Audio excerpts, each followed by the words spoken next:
नमस्कार विद्यार्थियों, मैं सुरेश गहलोत ऑनलाइन स्टडी में एक बार फिर से आपका स्वागत करता हूं।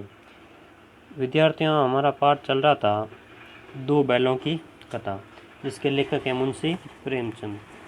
तो विद्यार्थियों, हमने इस पाठ का एक अंक पढ़ लिया था। अब हम दूसरा आज शुरू करेंगे। इस एक अंक में हमने अब तक पढ़ा था कि एक बार जूरी जो था उसने अपने बैल अपने साले को दे दिए, गया को, और बैल वापस रस्सी तुड़ाकर जूरी के घर पर आ गए थे। और इस बात से जूरी की पत्नी को बहुत क्रोध आया था। तो आगे शुरू करते हैं। दूसरे दिन जूरी का साला फिर आया और बैलों को ले चला। अब की उसने दोनों को गाड़ी में जोता, यानी बैलगाड़ी में जोता। 2-4 बार मोती ने गाड़ी को सड़क की खाई में गिराना चाहा, पर हीरा ने संभाल लिया। वह ज़्यादा सहनशील था, यानी मोती थोड़ा गुस्सेल था और हीरा थोड़ा नरम स्वभाव का था। संध्या समय घर पहुंचकर उसने दोनों को मोटी रस्सियों से बांधा और कल की शरारत का मजा चखाया, यानी कल जो वे भाग गए थे उसका वापस बदला लिया। फिर वही सूखा भूसा डाल दिया। अपने दोनों बैलों को खली चूनी सब कुछ दी, यानी कि खुद के बैलों को तो खली वगैरह दी, लेकिन हीरा और मोती को सूखा चारा दिया। दोनों बैलों का ऐसा अपमान कभी न हुआ था। जूरी इन्हें फूल की छड़ी से भी न छूता था, यानी कभी इनको मारता नहीं था। उसकी टिटकार पर दोनों उड़ने लगते थे। टिटकार का अर्थ होता है कि पशुओं को हाँकने के लिए जो आवाज़ की जाती है उसको बोला जाता है, टिक टिक वगैरह की जाती है। या मार पड़ी आहत समान की व्यथा तो थी ही, उस पर मिला सूखा भूसा। नांद की तरफ आंख तक न उठाई। दूसरे दिन गया ने बैलों को हल में जोता, पर इन दोनों ने जैसे पाँव न उठाने की कसम खा ली थी। वह मारते मारते थक गया, पर दोनों ने पाँव न उठाया। एक बार जब उस निर्दयी ने हीरा की नाक पर खूब डंडे जमाए तो मोती का गुस्सा काबू के बाहर हो गया। हल लेकर भागा। हल, रस्सी, जुआ, जोत सब टूट टाट कर बराबर हो गया। गले में बड़ी बड़ी रस्सियाँ न होती तो दोनों पकड़ाई में न आते, यानी उनके गले में बड़ी बड़ी रस्सियाँ बांधी हुई थी, इस कारण गया ने वापस दोनों को पकड़ लिया था। हीरा ने मूक भाषा में कहा, भागना व्यर्थ है। मोती ने उत्तर दिया, तुम्हारी तो इसने जान ही ले ली थी। अब की बड़ी मार पड़ेगी, पढ़ने दो। बैल का जन्म लिया है तो मार से कहाँ तक बचेंगे। मोती ने ऐसा कहा। गया 2 आदमियों के साथ दौड़ा आ रहा है। दोनों के हाथों में लाठियाँ हैं। मोती बोला, कहो तो दिखा दूँ कुछ मजा, मैं भी लाठी लेकर आ रहा है। यानी मोती कह रहा है कि तू बोले तो मैं इनको सींगों से मार दूँ। हीरा ने समझाया, नहीं भाई, खड़े हो जाओ, मुझे मारेगा तो मैं भी 1-2 को गिरा दूंगा। ऐसा किसने कहा था? मोती ने कहा था। नहीं, हमारी जाति का यह धर्म नहीं है, यानी कि सींग मारना हमारे बैलों का यह काम नहीं है। मोती दिल में ऐंठ कर रह गया। गया आ पहुंचा और दोनों को पकड़कर ले चला। कुशल हुई कि उसने इस वक्त मारपीट न की, नहीं तो मोती भी पलट पड़ता। उसके तेवर देखकर गया और उसके सहायक समझ गए कि इस वक्त टाल जाना ही मसलहत है, यानी कि फ़ायदेमंद है। आज दोनों के सामने फिर वही सूखा भूसा लाया गया। दोनों चुपचाप खड़े रहे। घर के लोग भोजन करने लगे। उस वक्त छोटी सी लड़की 2 रोटियां लिए निकली और दोनों के मुंह में देकर चली गई। उस वक्त उस एक रोटी से इनकी भूख तो क्या शांत होती, पर दोनों के हृदय को मानो भोजन मिल गया। यहाँ भी किसी सज्जन का वास है, ऐसा वे सोच रहे हैं कि यहाँ पर भी कोई भला आदमी रहता है। लड़की वैरों की थी। उसकी माँ मर चुकी थी। सौतेली माँ उसे मारती रहती थी, इसलिए इन बैलों से उसे एक प्रकार की आत्मीयता हो गई थी। दोनों दिन भर जोते जाते, डंडे खाते, अड़ते, शाम को थान पर बांध दिए जाते और रात को वही बालिका उन्हें 2 रोटियां खिला जाती। ये डेली का नियम बन गया था। प्रेम के इस प्रसाद की यह बरकत थी कि 2-2 गाल सूखा भूसा खाकर भी दोनों दुर्बल न होते थे, मगर दोनों की आंखों में रोम रोम में विद्रोह भरा हुआ था। विद्रोह यानी बदला लेने की भावना। एक दिन मोती ने मूक भाषा में कहा, अब तो नहीं सहा जाता हीरा, क्या करना चाहते हो? हीरा ने कहा, क्या करना चाहते हो? तो एकाध को सींगों पर उठाकर फेंक दूंगा, लेकिन जानते हो वह प्यारी लड़की जो हमें रोटियां खिलाती हैं उसी की लड़की है जो इस घर का मालिक है। यह बेचारी अनाथ न हो जाएगी, यानी उसको मारेगा तो पहले से ही उसकी माँ है नहीं और वह अनाथ हो जाएगी। तो मालकिन को न फेंक दूं, वही तो उस लड़की को मारती है, यानी कि उस सौतेली माँ को मैं फेंक दूंगा जो इस लड़की को मारती है। लेकिन औरत जात पर सिंग चलाना मना है, यह भूले जाते हो। बड़ी सुंदर बात लिखी है प्रेमचंद जी ने कि हमारे यहाँ पर औरत के ऊपर सिंग चलाना या उसको मारना गलत बात है, क्योंकि हमारे धर्म में औरत को देवी की उपाधि दी हुई है। तुम तो किसी तरह निकलने ही नहीं देते, बताओ तुड़ाकर भाग चलें? हाँ, यह मैं स्वीकार करता हूँ, लेकिन इतनी मोटी रस्सी टूटेगी कैसे?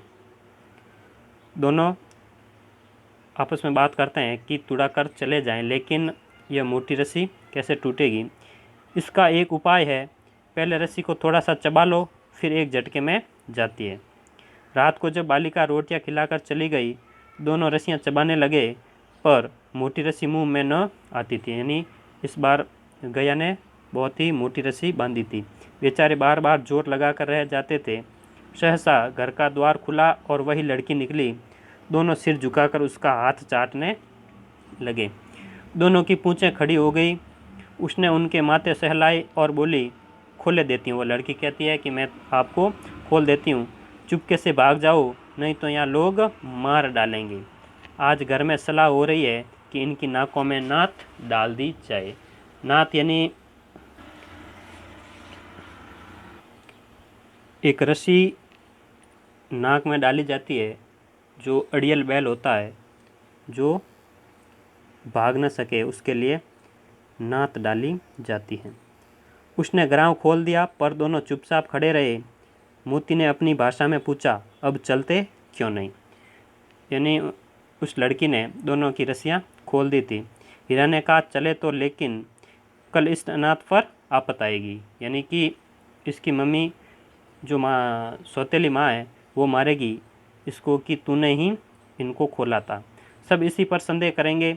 सहसा बालिका चिल्लाई, दोनों फूफा वाले बैल भागे जा रहे हैं। ओ दादा दादा, दोनों बैल भागे जा रहे हैं, जल्दी दौड़ो। यानी वह लड़की ऐसे ही चिल्ला गई कि ये दोनों बैल भागे जा रहे हैं। गया अड़बड़ाकर भीतर से निकला और बैलों को पकड़ने चला। वे दोनों भागे। गया ने पीछा किया और भी तेज हुए। गया ने शोर मचाया, फिर गांव के कुछ आदमियों को भी साथ लेने के लिए लौटा। दोनों मित्रों को भागने का मौका मिल गया, सीधे दौड़ते चले गए, यहाँ तक कि मार्ग का ज्ञान न रहा। जिस परिचित मार्ग से आए थे उसका यहाँ पता नहीं था, यानी जिस मार्ग से वो आए थे वो दूसरा था और अब जो भागे हैं वो दूसरा है। नए नए गांव मिलने लगे, तब दोनों एक खेत के किनारे खड़े होकर सोचने लगे, अब क्या करना चाहिए। हीरा ने कहा, मालूम होता है राह भूल गए, यानी रास्ता भूल गए। तुम भी बेतहासा भागे, वहीं उसे मार गिराना था, यानी उसको मार कर फिर आना था। किसको? जूरी के साले यानी गया को। उसे मार गिराते तो दुनिया क्या कहती, वह अपना धर्म छोड़ दे, लेकिन हम अपना धर्म क्यों छोड़ें। बहुत ही सुंदर बात कही है। दोनों भूख से व्याकुल हो रहे थे। खेत में मटर खड़ी थी, चरने लगे, रह रह कर आहट लेते थे, कोई आता तो नहीं है, यानी खबर लेते थे, इधर उधर देखते थे, क्या पता कोई आए और हमें मारे, क्योंकि हम एक खेत में मटर खा रहे हैं। जब पेट भर गया, दोनों ने आज़ादी का अनुभव किया तो मस्त होकर उछलने कूदने लगे। पहले दोनों ने डकार ली, फिर सींग मिलाए और एक दूसरे को ठेलने लगे, यानी मौज मस्ती के साथ वे चलने लगे। मोती ने हीरा को कई कदम पीछे हटा दिया, यहाँ तक कि वह खाई में गिर गया। तब उसे भी क्रोध आया, संभल कर उठा और फिर मोती से मिल गया। मोती ने देखा खेल में झगड़ा हुआ चाहता है तो किनारे हट गया, यानी कि मजाक ज़्यादा हो जाएगी, क्या पता झगड़ा भी हो जाए। तो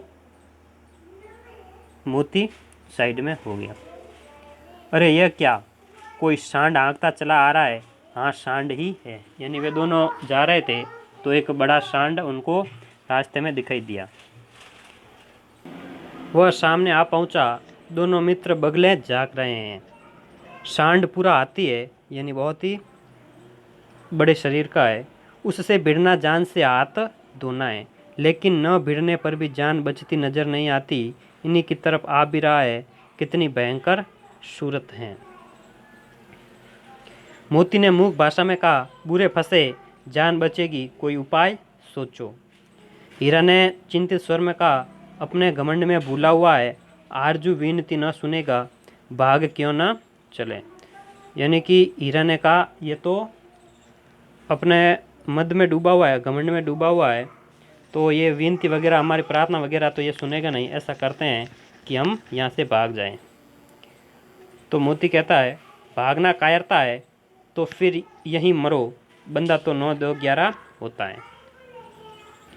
हीरा ने कहा, मैं तो जा रहा हूँ, मैं तो दौड़ रहा हूँ, तू यहीं पर मार खा।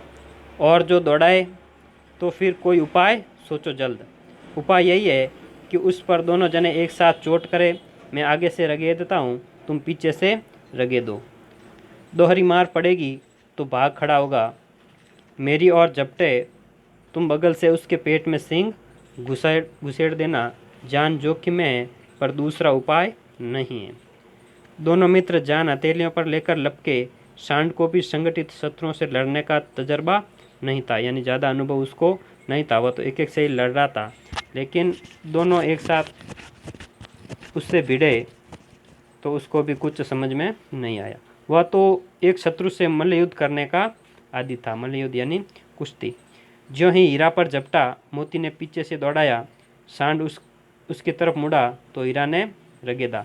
सांड चाहता था कि एक एक करके दोनों को गिरा दें, पर ये दोनों भी उस्ताद थे, उससे वह अवसर न देते थे। एक बार सांड जलाकर हीरा का अंत कर देने के लिए चला कि मोती ने बगल से आकर पेट में सींग भोंक दिया। सांड क्रोध में आकर पीछे फिरा तो हीरा ने दूसरे पहलू में सींग चुबा दिया।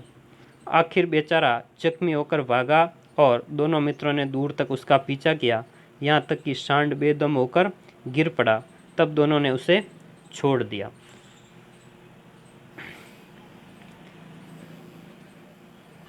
तो कहने का मतलब है कि संगठन में बड़ी शक्ति होती है। दोनों मित्र विजय के नशे में झूमते चले आते थे। दोनों ने अपनी सांकेतिक भाषा में कहा, मेरा जी तो चाहता था कि बच्चा को मार ही डालूं। हीरा ने तिरस्कार किया, यानी उसको मना किया, गिरे हुए बैरी पर सींग न चलाना चाहिए, यह सब ढोंग है। बैरी को ऐसा मारना चाहिए कि फिर न उठे। अब घर कैसे पहुंचेंगे वह सोचो। यानी हीरा कह रहा है कि अब घर कैसे पहुंचे वह सोचो। इसको तो अब घायल कर दिया है, पहले कुछ खा तो लें फिर सोचें। सामने मटर का खेत था ही। मोती उसमें घुस गया। हीरा मना करता रहा, पर उसने एक न सुनी।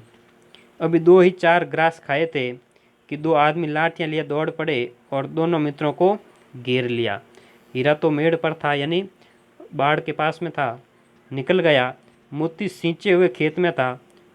उसके खुर कीचड़ में धंसने लगे, यानी जहाँ पर पानी दिया हुआ था वहाँ पर वह था, तो जो उसके पैर है वो कीचड़ में फंसने लगे थे। न भाग सका, पकड़ लिया। हीरा ने देखा संगी संकट में है तो दौड़ लौट पड़ा। फंसेंगे तो दोनों फंसेंगे।